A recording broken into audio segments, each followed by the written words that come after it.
কি? এখন জগন্নাথ দেবকে থালায় আঁকার কন্টেন্ট? কেন?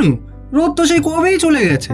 হ্যাঁ হ্যাঁ জানি, তোমরা হয়তো এটাই ভাবছো, কিন্তু বলো তো, জগতের নাথ যিনি, তাকে নিয়ে করা কোনো ভালো কাজ তোমাদের সামনে তুলে ধরতে গেলে তার জন্য কি কোনো নির্দিষ্ট সময় বা দিন লাগে?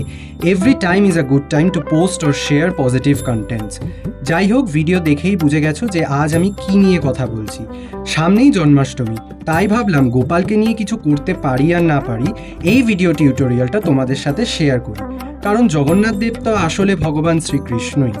ভিডিওর শুরুতেই দেখলে আমি মাটির থালার ঠিক মিডিলে কম্পাস বসিয়ে মহাপ্রভুর মুখের বেসটা এঁকে নিলাম। তারপর প্রথমে পেন্সিল দিয়ে এবং তার উপর জেল মার্কার পেন দিয়ে মহাপ্রভুর চোখ ও ঠোঁটের আউটলাইন ড্র করে নিলাম। চোখের জন্য আমি ইউজ করেছি ব্ল্যাক জেল মার্কার, আর ওনার ঠোঁটের জন্য ইউজ করেছি রেড জেল মার্কার। ওনার চোখের ভেতরের যে গোল অংশটি, ওটা আঁকতে আমি একটি গোলাকৃতি বস্তু ব্যবহার করেছি এবং রেড ফেব্রিক কালার দিয়ে পুরোটা ফিল করেছি। চোখের মণি আঁকার জন্য আমি ব্যবহার করেছি একটি ছোট কয়েন এবং সেটাকেও সেমভাবে প্রথমে তার আউটার আউটলাইন ড্র করেছি এবং তারপর পুরোটা।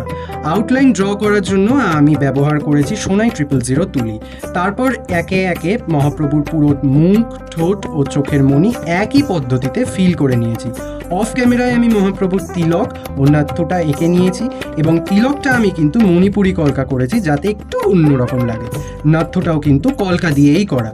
থালার যে বাকি অংশটুকু রয়েছে সেখানে আমি কলকার পদ্ম মোটিভ ব্যবহার করেছি এবং থালার যে নিজস্ব বর্ডারটি ছিল সেটার ওপর দিয়ে আমি সাদা ফেব্রিকের বর্ডার দিয়েছি এবং তার গা দিয়ে এঁকে নিয়েছিলাম সাবেকি পাতা। থালাটা দেখে তখনও একটু ফাঁকা ফাঁকা লাগছিল, তাই যে পদ্মগুলো এঁকেছিলাম তার মাঝে মাঝে একটা করে আম মোটিভ আর ডট মোটিভ ড্র করে নিয়েছিলাম এবং সবশেষে পুরো থালাটাকে লক করে দিলেই ব্যাস রেডি ওয়াটারপ্রুফ থালা পেন্টিং। তোমরা এটা চাইলে ইজিলি স্কুলের ACPW কাজে তৈরি করতে পারো। পুরো ভিডিও টিউটোরিয়ালটা কেমন লাগলো কমেন্ট করে জানাতে ভুলো না, আর ভিডিওটি ভালো লেগে থাকলে লাইক ও শেয়ার করতে ভুলো না। সবাই ভালো থেকো, সবাইকে ভালো রেখো। জয় জগন্নাথ।